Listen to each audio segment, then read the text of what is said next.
Hello, this is Posy, and welcome to the second installment of Posy's World of Make-Believe. Well, today was a really hard day without my best friend, but I made it.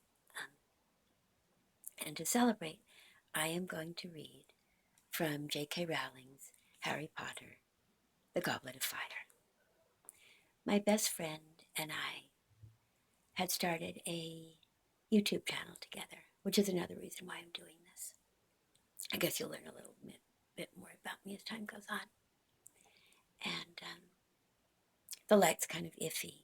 My best friend always said good lighting was the most important thing. So maybe one day I'll have good lighting and a professional set.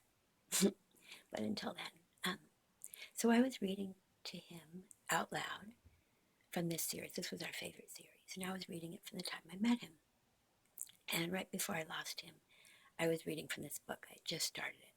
So I'm going to start over, and I'm going to come to you in the character that I used.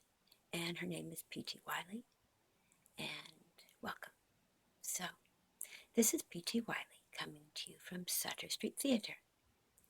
And today we'll be reading from J.K. Rowling's Harry Potter, The Goblet of Fire. As always, our reading goes out to Wayne Tibbon, without whom we would not be here, literally.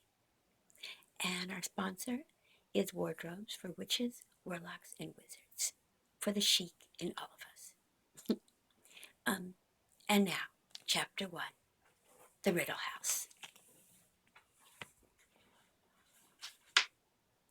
The villagers of Little Hangleton still called it the Riddle House, even though it had been many years since the family had lived there. It stood on a hill overlooking the village. Some of its windows boarded, tiles missing from its roof, and ivy spreading unchecked over its face. Once a fine-looking manor, and easily the largest and grandest for miles around, the Riddle House was now damp, derelict, and unoccupied. The little Hangletons all agreed that the old house was creepy.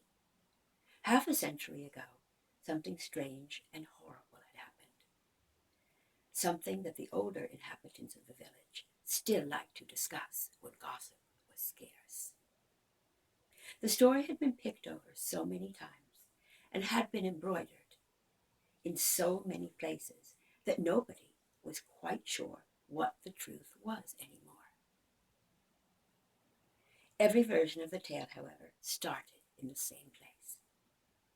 50 years before, at daybreak, on a fine summer's morning, when the Riddle House had still been well kept and impressive, a maid had entered the drawing room to find all 3 riddles dead. The maid had run screaming down the hill into the village and roused as many people as she could. Lying there with their eyes wide open, cold as ice, still in their dinner things. The police were summoned, and the whole of Little Hangleton had seethed with shocked curiosity and ill-disguised excitement.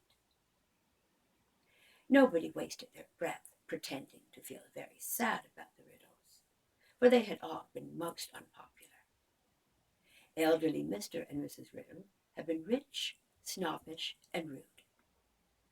And their grown-up son, Tom, had been, if anything, worse. All the villagers cared about was the identity of the murderer.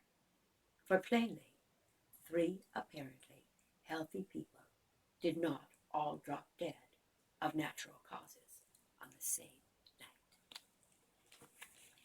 And I'll stop this reading now, and I'll continue in the morning when we have some nice natural light. So, thank you for tuning in, and I hope you'll subscribe to my channel. And good night for now, from Posy's World of Make-Believe. Thank you.